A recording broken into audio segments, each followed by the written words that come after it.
Study IQ IAS, अब तैयारी हुई अफोर्डेबल। नमस्ते। मेरे पीछे लगे फोटो में एक चीज कॉमन है। ये उस समय ली गई है फोटोज जब तख्ता पलट हो रहा था इन कंट्रीज में, जैसे कि नाइजीरिया, पाकिस्तान और म्यांमार में।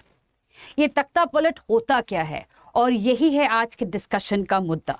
हम ये जानेंगे कि कौन करता है, कैसे करता है, क्यों करता है, लोगों का सपोर्ट रहता है कि नहीं है। इन सब सवालों के अलावा we are going to do a case study of Pakistan, Myanmar और अफ्रीका की भी कहानी समझेंगे, क्यों होता है इतना तख्ता पलट अफ्रीका में। और ये सब आज डिस्कशन में हम कवर करने वाले हैं। चलिए स्टार्ट करते हैं। सबसे पहली बात है कि तख्ता पलट होता क्या है। नाउ इंग्लिश में इसको कू कहा जाता है, COUP। कू क्या होता है? नाउ कू जो वर्ड है वो फ्रेंच वर्ड है, कू देतात कहते हैं। Coup d'état is a sudden move to capturing of power, that is political power को कैप्चर करने का एक सडन मूव को कू बोला जाता है। ये कू हिस्ट्री में जब से स्टेट आया है तब से हुए जा रहा है। सबसे बड़ा एग्जाम्पल नेपोलियन का था, जब नेपोलियन 1799 में 18 ब्रूमेर, कू ऑफ 18 ब्रूमेर बोला जाता है, जब नेपोलियन ने पावर सीज किया था फ्रांस में। बट 5 साल में ही 1804 में ही खुद को एम्परर भी डिक्लेयर कर लिया था। बट यहाँ से अगर देखा जाए तो मॉडर्न स्टेट में कू होने का एक स्टार्टिंग पॉइंट देख सकते हैं। अब हमेशा एक क्वेश्चन आता है कि कू देतात, रेबेलियन और रेवोल्यूशन में डिफरेंस क्या है। Now Koo d'état is basically एक छोटा सा ग्रुप जब पावर ले लेता है suddenly. Rebellion on the other hand is basically जब civilian population fights against a policy or against the government। और revolution होता है जब a huge population, civilian population, यहाँ पे revolution में आर्मी भी आ सकती है, but they are fighting for a big change, not only political change but also social change। इसीलिए revolution काफ़ी कम numbers में होती हैं, जैसे कि Russian revolution, French revolution. But अगर हम देखते हैं आज के दिन, इट इज लार्जली कू देतात, दैट इज सडन कू, या इसको हम बोलते हैं सिंपल वर्ड्स में कू। अगर आप मीडिया रिपोर्ट्स देख रहे हो तो वहां पे कू लिखा रहता है। So this is the picture of coup, जहां पे Napoleon takes over power, and this is the picture of French revolution. तो ये डिफरेंस है कू और रेवोल्यूशन के बीच में। आगे आते हैं कि कितने सारे कूज एक्चुअली हुए हैं 1950 से। देखा जाए तो 486 कूज हुए हैं अक्रॉस द वर्ल्ड। उसमें सबसे ज्यादा है अफ्रीका में, 214 अटेम्प्ट्स हुए हैं, उसमें से 106 सक्सेसफुल हुए हैं। आई एम श्योर दैट आपका आंख पक्का साउथ एशिया में आया हो। साउथ एशिया में सिर्फ 2 कंट्रीज ही हैं, पाकिस्तान और म्यांमार, और इन दोनों कंट्रीज में 16 बार अटेम्प्ट हुई हैं, जहां पे 10 बार सक्सेसफुल हुई है। ये भी कहानी आगे आगे हम बताते रहेंगे। आगे आते हैं कि कौन करता है ये coup. Can a normal civilian group can do it? Not exactly. Coup करने के लिए सबसे ज्यादा अगर देखा गया जो सक्सेस रेट है वो मिलिट्री के या आर्म फोर्सेस का है। So it is basically seen, जो मिलिट्री होती है या आर्म फोर्सेस होती है, they are the ones who carry out successful coup. अब क्वेश्चन आता है कैसे करते हैं, इनमें ऐसा क्या है जो जिसके वजह से वो कू कर सकते हैं। सो पहली बात है, इनके पास कैपेसिटी है। They have the numbers, they have the strength, they also have the discipline, the order, everything is there for them to actually carry it out. दूसरा है interest. They have the interest to protect the nation. जब भी military arm forces को लगता है कि हाँ देश में करप्शन हो रहा है, there some problem, the military has the interest to take over power. और कोई ऐसा ग्रुप एक्चुअली है नहीं मॉडर्न स्टेट में जो ये इंटरेस्ट रखता है। तीसरी बात है, कोई ओपोनेंट है नहीं। तो अगर पॉलिटिकल पार्टीज की कहें तो उनमें हमेशा ओपोनेंट रहता है, so that's a very divided group. But military जो है, it's there is no opponent to it. हाँ, बीच में फैक्शंस हो सकते हैं, but as such there is no alternative to the armed forces. And finally a degree of popular support है, that is legitimacy of the common people.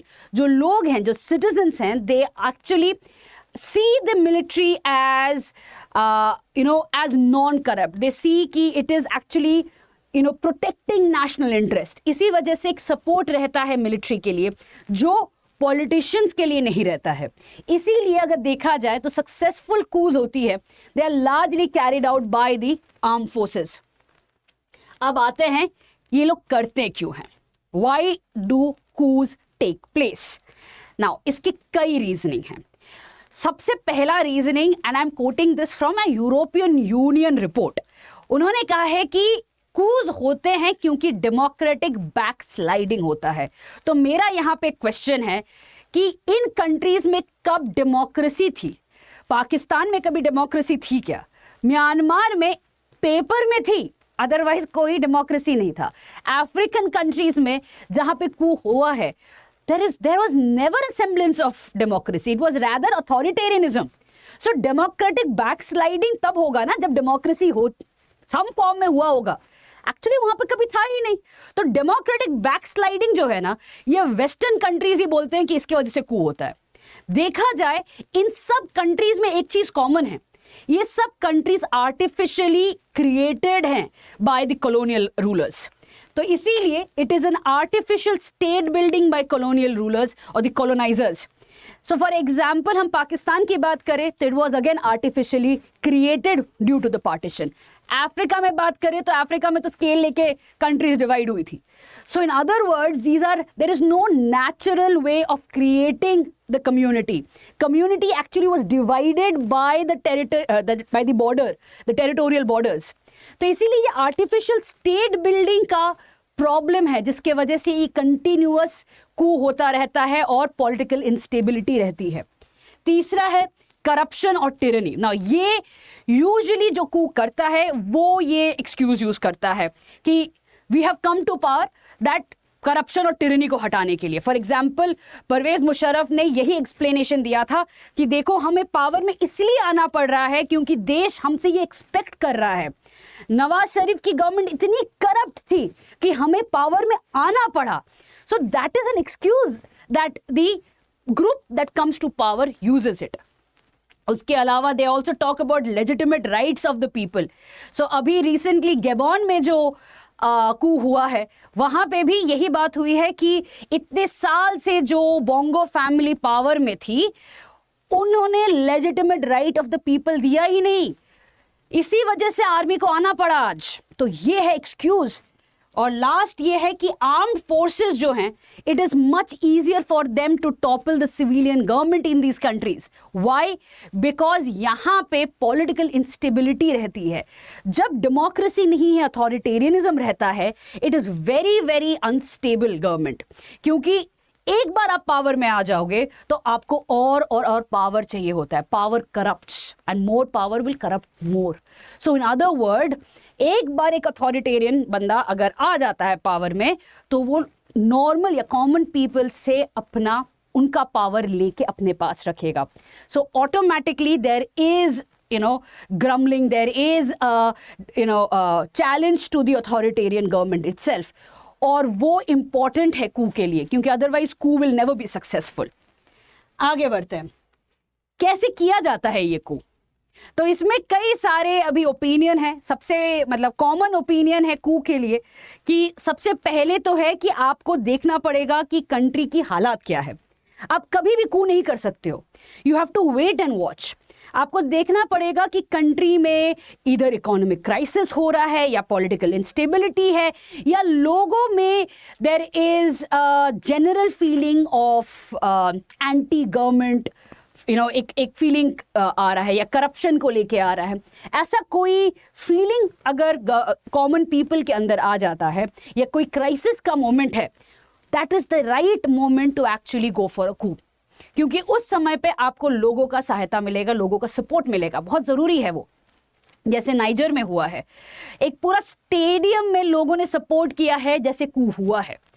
Again क्यों? क्योंकि people were tired of their government, the political government.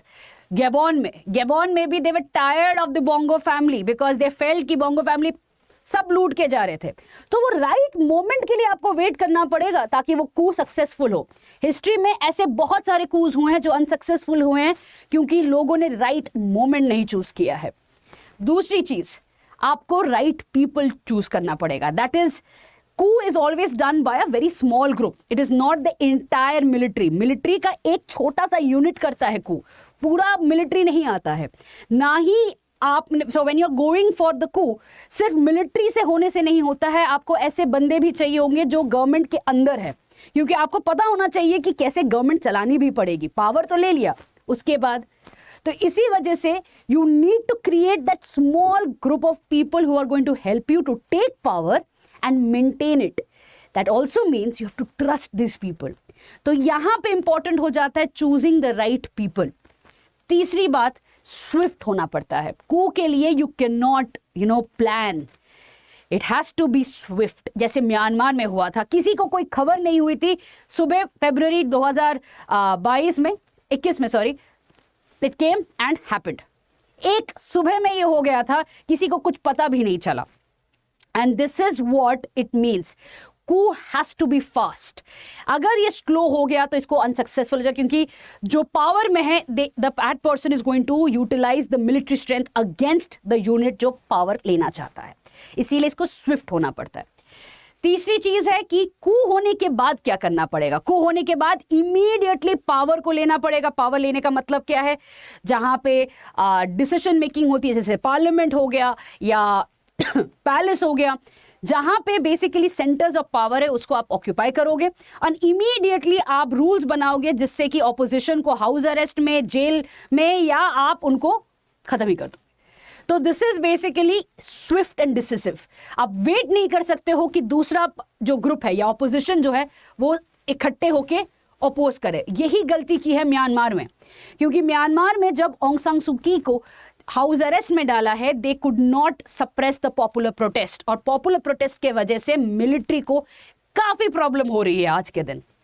And पांचवा step है कि आप power में आने के बाद आपको ग्लोबल कम्युनिटी के साथ डील करना पड़ेगा.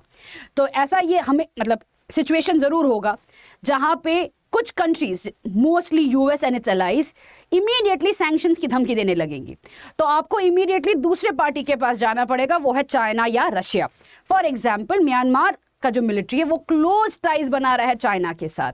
अगर हम देखते हैं अफ्रीका की बात, तो अफ्रीका के जो कंट्रीज है, they are trying to make और build closer ties with their ex colonisers, France and other countries.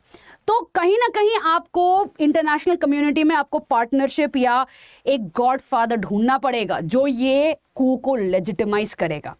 And ये this is one thing that you have to be you have to ensure, ताकि ये successful हो. क्योंकि अगर global community आपके against आ जाए, पूरा का पूरा साथ में आ जाएगा, तो यूएनएससी के थ्रू में सैंक्शंस लगना काफी इजी है.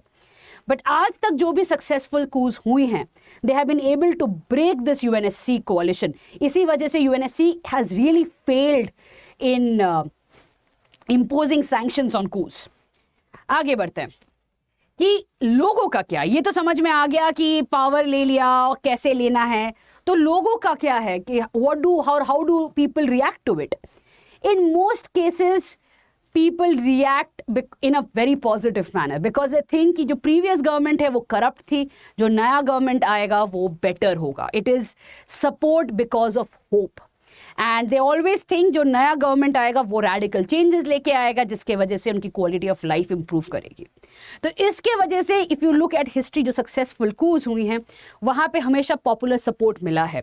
दे हैव ऑलवेज फेल्ट कि हाँ, there is a chance of improvement of their life, improvement of their rights.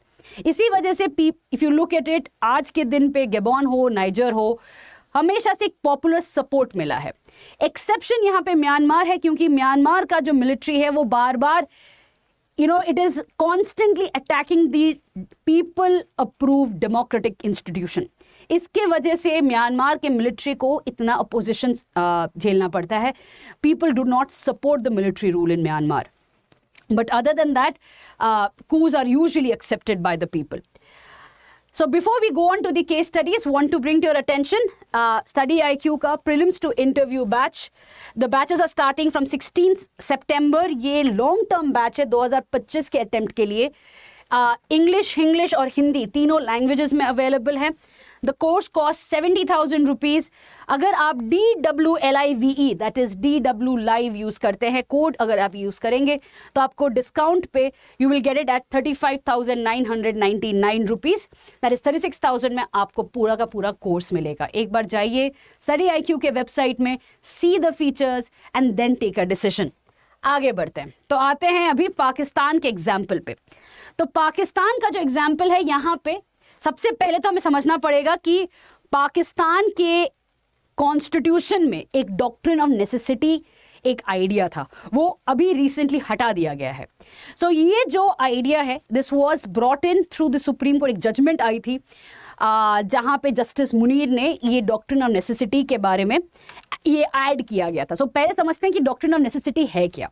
Simple words में ये है कि anything that is necessary for the government और for the country it is legal. So in the name of necessity आप government या country के लिए कोई भी डिसीजन ले सकते हैं, और इसी डॉक्ट्रिन का यूज करते हुए इतने सारे कूज हुए हैं। वैसे अनसक्सेसफुल कूज भी हैं पाकिस्तान में, ऐसे बहुत बार अटेम्प्ट हुए हैं जहां पे एक्चुअली सक्सेस नहीं मिला है, but Pakistan is generally known for its successful coups. और क्यों? क्योंकि हमेशा जब भी democracy has tried to come into Pakistan तभी इमीडिएटली मिलिट्री ने कू करके पावर अपने हाथ में ले लिया है। इसी को डीप स्टेट ऑफ पाकिस्तान कहते हैं। अगर आपको डीप स्टेट ऑफ पाकिस्तान के बारे में और जानना है तो नीचे कमेंट में लिखिएगा, तो I will make a different video on deep state of Pakistan. But चलते हैं अभी सक्सेसफुल कूज ऑफ पाकिस्तान पे। सो पाकिस्तान में सबसे पहला coup under the doctrine of necessity 1958 में होता है, जहां पे सिकंदर मिर्जा को हटाया जाता है by general Ayub Khan. And the reason that was given was कि there is a lot of corruption and east Pakistan और वेस्ट पाकिस्तान के अंदर काफ़ी प्रॉब्लम्स आ रही थी। इसीलिए जनरल आयूब खान ने कू के अंडर पे पावर अपने पास ले लिया और अपने आप को मार्शल लॉ एडमिनिस्ट्रेटर बोलने लगे। तो वहीं पे कॉन्स्टिट्यूशन भी रोक दिया गया और एक मार्शल लॉ लगाया गया पाकिस्तान पे। उसके बाद वाला जो कू होता है वो 1977 में जनरल जियाउल हक करते हैं अगेंस्ट जुल्फिकार अली भुट्टो। ना जुल्फिकार अली भुट्टो वाली जो सिचुएशन है वो थोड़ी सी कॉम्प्लिकेटेड है, क्योंकि नरेटिव बिल्डिंग पे ये आ जाते हैं। जियाउल हक जो है वो नरेटिव बिल्ड करते हैं कि शिमला अग्रीमेंट के अंडर पे जुल्फिकार अली भुट्टो ने पाकिस्तान के साथ बहुत गलत किया, और धीरे धीरे जब ये नरेटिव लोगों में, कॉमन पीपल में एक्सेप्टेंस आ जाता है तब ये कू करते हैं और वो सक्सेसफुल होते हैं। तीसरे, वी ऑल नो कि जनरल परवेज मुशर्रफ ने अरेस्ट किया था नवाज शरीफ को, एंड इसलिए किया था क्योंकि कारगिल वॉर के समय पे they accepted the ceasefire. They actually Nawaz Sharif को यूएस का धमकी सुनना पड़ा था, तो परवेज मुशर्रफ ने कहा था कि भाई देखो ऐसा हालत है पाकिस्तान के प्रेसिडेंट को, उसको हटाना चाहिए, and he takes over the power. तो ये है कुछ सक्सेसफुल कू ना। पाकिस्तान में हमें पता ही है कि एक्चुअली पावर किसके हाथ में है, वो मिलिट्री के हाथ में। डेमोक्रेसी सिर्फ दिखावे के लिए होता है। तो कभी ऐसे सिचुएशंस आए हैं जब मिलिट्री ने कहा कि ये दिखावा भी नहीं करना है और पावर तो हम ही अपने पास ही रखेंगे। तो ये है सक्सेसफुल कूज इन पाकिस्तान। अनसक्सेसफुल कूज की अगर बात करें तो ऐसे 3 बार हुआ है कि major general, that is not a very high rank, it's not the chief of army, उन लोगों ने काफ़ी बार कोशिश किया है पावर लेने के लिए। फॉर एग्जाम्पल 1951 में लियाकत अली खान को हटाने की कोशिश की थी, या हम बात करें 1980 में जियाउल हक को असैसिनेट करने की कोशिश की गई थी, या हम बात करें 1995 में जब बेनज़ीर भुट्टो की गवर्नमेंट को कोलैप्स करने की कोशिश की गई थी। तो ये कुछ अनसक्सेसफुल कूज थे, एक्चुअली हुआ नहीं था। जो रीजनिंग ये बताई जाती है क्योंकि मिलिट्री सपोर्ट तभी भी, जो लार्जर मिलिट्री सपोर्ट था वो तभी भी गवर्नमेंट के साथ था, इसी वजह से ये कूज सक्सेसफुल नहीं हुई है। जब भी पाकिस्तानी मिलिट्री ने गवर्नमेंट को हटाने की सोच ली थी, एक्चुअली सक्सेसफुल कूज हुई हैं। अब आते हैं म्यांमार की कहानी पे। अब म्यांमार की कहानी में इट हैपेंस, जो रीसेंट कू हुआ है वो फरवरी 2021 में हुआ था। सो ऑंग सान सू की, she was a democratic leader and काफ़ी फाइट के बाद डेमोक्रेसी एक्चुअली आई थी म्यांमार में। तो अगर म्यांमार की कहानी थोड़ा सा अगर ब्रीफली मैं बताती हूँ तो म्यांमार इंडिपेंडेंस, जब 1948 में इंडिपेंडेंस मिलता है तो Myanmar was a parliamentary democracy, but things change in 1962 when general Ne Win takes over power और 26 years तक एक डिक्टेटर या अथॉरिटेरियन की तरह रूल करते गए नेविन ने। और ये जो 26 years हैं यहाँ पे सेटल हो गया, या जो कॉन्स्टिट्यूशन बनाया गया या जो रूल बुक बनाई गई वहाँ पे क्लियरली मिलिट्री को सुप्रीम रखा गया था। इसी वजह से म्यांमार में काफ़ी बार ऐसा हुआ है कि मिलिट्री ने थोड़ा बहुत पावर कम किया, डेमोक्रेसी को आने दिया है, बट इमीडिएटली कुछ ही साल में फिर से वो पावर ले लेते हैं। So again this is because the rule book और the constitution of Myanmar supports the military junta. इसको मिलिट्री हुंता को तत्मदाव भी कहते हैं म्यांमार में। तो हमेशा से तत्मदाव को सपोर्ट किया गया है rather than democracy. And the reason ये मतलब अगर देखा भी जाए ऐसा क्यों है, क्योंकि people have got used to the military, they have got used to the Tatmadao's rule, they have got used to how things are happening there. But once democracy came, एक बार वो taste of freedom आ गया, लोगों को पता चल गया कि democracy का मतलब क्या है। इसी वजह से आज के दिन इतना पॉपुलर प्रोटेस्ट है against the military rule. But military being military उन्होंने पूरा का पूरा प्रोटेस्ट को दबा दिया है। आज के दिन वो प्रोटेस्ट अंडरग्राउंड प्रोटेस्ट है rather than any open challenge to the military rule. आते हैं अफ्रीका में। अब अफ्रीका में लास्ट महीने में 2 सक्सेसफुल कूज हुई हैं। बहुत रेयर होता है कि एक ही महीने में 2 कूज 2 डिफरेंट कंट्रीज में होना, बट अफ्रीका में देखा जाए तो एक बेल्ट है जिसे कू बेल्ट कहा जाता है या तख्ता पलट बेल्ट कहा जाता है। That belt is largely West Africa and the Central Africa. This is the belt which is known as the coup belt. अच्छा, यहाँ पे before we go on to any nitty-gritties, one thing that I want to highlight is that this belt was largely under the French colonizers and some of them were under the British colonizers. Africa was completely divided by the colonizers. Belgium है, तो European powers सब ने अपने बीच में Africa को divide कर लिया था। क्यों किया था? Enormous amount of resources. जब मैं अफ्रीका पढ़ाती हूँ क्लास में तो हमेशा एक क्वेश्चन आता है कि मैम अफ्रीका के पास इतने रिसोर्सेज हैं तो अफ्रीका इतना पुअर क्यों है? द प्रॉब्लम इज कॉलोनाइजर्स ने कभी भी अफ्रीका को स्पेस नहीं दिया है, ना ही टेक्नोलॉजी दी है, ना ही फंडिंग दिया है ताकि वो अपने अंडर या अपने आप ऐसा कुछ टेक्नोलॉजी बनाए कि उससे एक्सप्लॉइट कर पाए रिसोर्सेज। हमेशा से वो डिपेंडेंट ही रहे हैं कॉलोनाइजर्स पे। कॉलोनाइजर्स जाने के बाद भी वो डिपेंडेंट है आज के दिन ऑन द अर्स्टवाइल कॉलोनाइजर्स। इसे हम न्यू कॉलोनाइजेशन भी कह सकते हैं। सो आज के दिन भी ये जो बेल्ट है, they all have a very strong tie with the x colonisers, which also means कि जो प्रीवियस कॉलोनाइजर्स है, स्पेशली फ्रांस, उनका काफ़ी इंटरफेरेंस रहता है कि कौन पावर में है, क्यों नहीं है, कौन नहीं आएगा, जो कॉम्बिनेशन है उस पर काफ़ी ये लोग एक्सटर्नली इंटरफेयर करते हैं। क्यों? क्योंकि इन सब कंट्रीज़ के रिसोर्सेज पे उनको कंट्रोल चाहिए। कॉलोनाइजेशन तो ख़त्म हो गया है, बट कॉलोनाइजेशन का जो नेगेटिव एस्पेक्ट है रिसोर्स लूट का, वो अभी भी चल रहा है इन कंट्रीज़ में। इसी वजह से यहाँ पे बहुत पॉलिटिकल अनस्टेबिलिटी रहती है। आते हैं कुछ नंबर्स पे। So out of 486 attempted or successful coups since 1950, Africa has seen 214. We have just shown the data before this. Out of the 54 countries of the African continent, 45 have had at least one coup attempt since 1950. तो आप सोच ही सकते हो कितना politically unstable है। अब क्यों हो रहा है इतना अनस्टेबल है, क्यों है इतने कूज क्यों होते हैं? सबसे पहले तो कॉलोनाइजेशन एंड न्यू कॉलोनाइजेशन। तो एक्सटर्नल फैक्टर्स एक्चुअली डोमिनेट कि इतने कूज क्यों होते हैं। दूसरा है lack of democracy. So democracy is again कभी था ही नहीं, तो कहाँ से हम बोल रहे हैं democratic backsliding? There is an absolute lack of democracy यहाँ पे। Most of these countries were under an authoritarian rule. तो कॉलोनाइजर्स गए तो अथॉरिटेरियन रूल को बैठा के गए ताकि उस फैमिली के साथ कॉलोनाइजर्स पैक्ट बना के लूट चलती रहे इनकी। तो अब जब मिलिट्री कू के बाद काउंटर कूज होती हैं, वो बेसिकली उसी रिसोर्सेज पे कंट्रोल करने के लिए ही कूज हो रही है। सो डेमोक्रेसी तो कभी था ही नहीं इन कंट्रीज में। अब रिच इन रिसोर्सेज, जैसे मैंने बताया इतने रिसोर्सेज हैं, everyone wants to have a control over it.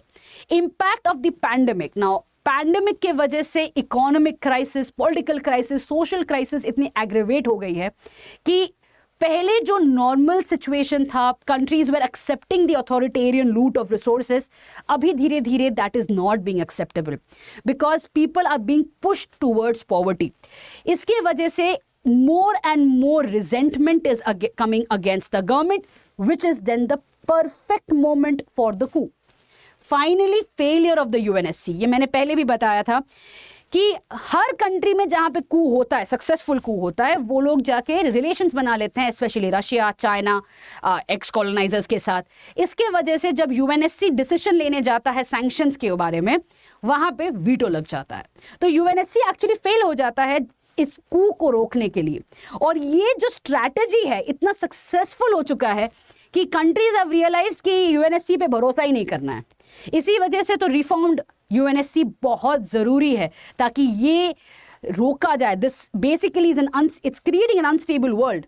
तो इसको रोकने के लिए UNSC को स्ट्रेंथन करना इज अटमोस्ट इंपॉर्टेंट. बट यहीं पे हम पॉलिटिक्स खेलते रहते हैं, जियो पॉलिटिक्स खेलते रहते हैं. आगे आते हैं. तो यहाँ पे कुछ डेटा है 1950 के बाद से कौन से किस कंट्री में कितने बार कूज हुए हैं, सक्सेसफुल और नॉट सक्सेसफुल कूज हुए हैं. इसके अलावा डिकेड वाइज भी मैंने यहाँ पे रखा हुआ है कि कितने एक्चुअल कू अटेम्प्ट्स हुए हैं, सक्सेसफुल और सक्सेस रेट क्या है. तो यहाँ पे आई वांटेड टू हाईलाइट कि 2020 के बाद से, that is the pandemic effect has led to the total number of coups to be around 8 और उसके जो सक्सेस रेट है वो 75% है. उससे पहले भी कूज हुई हैं बट इतना सक्सेस रेट नहीं रहा है. ये 75 इसीलिए है क्योंकि पैंडेमिक का जो इफेक्ट रहा है, the fact that economic crisis हुआ है, people have been pushed towards poverty, which basically means that they have got a lot of anger towards the government, again bring to the right moment. इसी वजह से number of successful coups have increased since 2020. यहाँ पे I have just given certain examples, 6 examples हैं. Recent being the Gabon one, उससे पहले niger हुआ है जुलाई में, Burkina Faso, Guinea, Chad and Sudan. ये रीसेंट कूज हैं अफ्रीका में जहां पे मिलिट्री का एक छोटा सा unit, they have actually gone ahead and taken control of power and people have legitimised it. That is successful coups हुई हैं. इसका मतलब ही है कि people have the pandemic has worsened political stability. जैसे भी they were earlier living, they are no longer ready to live like that. तो things have rapidly changed after the pandemic. The post-pandemic world order is not as stable जैसे दिखता है, क्योंकि हमें हमेशा ये बताया जाता है कि पोस्ट पैंडेमिक वर्ल्ड ऑर्डर में we have gone back to the pre pandemic world order. Things have gone back to this what we were. But underneath that statement there are multiple instabilities that is happening. Africa is the perfect example of this. और ये है पूरे कू का कहानी, कैसे होता है, क्यों होता है, कौन करता है, और case study of Pakistan, Myanmar और अफ्रीका को लेके. आगे अगर हम बात करते हैं कि कू को कैसे रोका जा सकता है, तो यहाँ पे तो it is of course UNSC का रोल बहुत इंपॉर्टेंट हो जाता है. Along with it we have to as a global community come together to stop political instability. But वो बहुत ही बड़ा या लार्ज एजेंडा है. सबसे पहले तो UNSC को रिफॉर्म करने पे ही डिबेट करना पड़ेगा. इसी के साथ आज का डिस्कशन खत्म होता है. Thank you. Study IQ IAS अब तैयारी हुई अफोर्डेबल.